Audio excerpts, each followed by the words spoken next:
Paintings from the Mughal period in India can provide a fascinating insight into royal life at the time.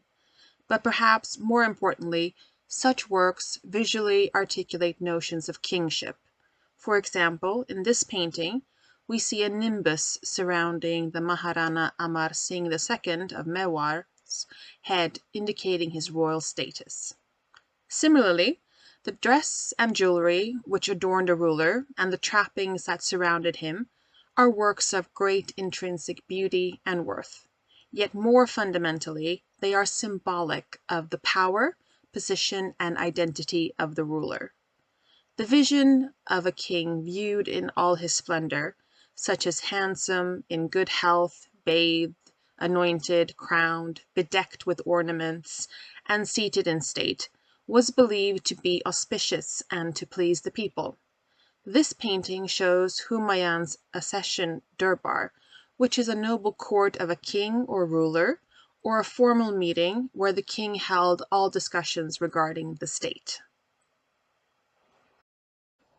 This idea is central to the Indian concept of darshan, the perpetuous act of seeing and being seen by a superior being, whether a god or a king.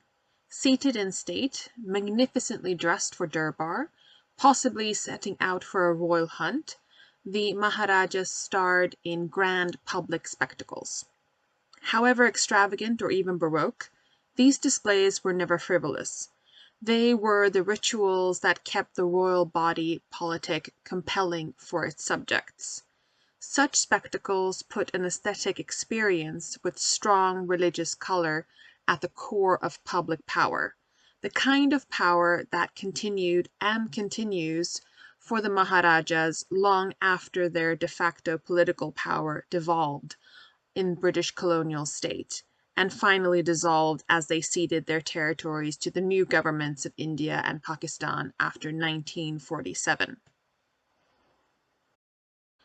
The Raja's body displays other articles of equal significance with a turban, robes, shoes, and the sword of state.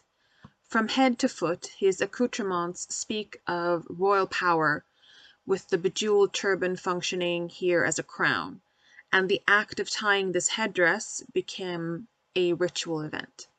Between the royal turbaned head and elegantly covered feet, the Maharaja wore ceremonial vestments clothing him in splendor for the durbar. From his throat to his ears, from his chest to his waist, massive jewelry aggrandized his form, leaving little of his physical body visible. His costume and rich apparel became his body. One example of this is a portrait of the Maharaja of Patiala. In conclusion, Mughal and Rajput paintings are far more than beautiful works of art. They are visual texts of kingship, power, and divine legitimacy. Every jewel, robe, weapon, and throne was not just an ornament, but a symbol in a larger ritual of rule.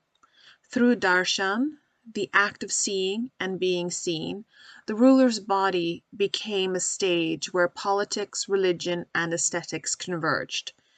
Even after the decline of royal authority, these paintings preserve the spectacle of sovereignty, reminding us how deeply art, ritual, and power were intertwined in South Asia's royal courts.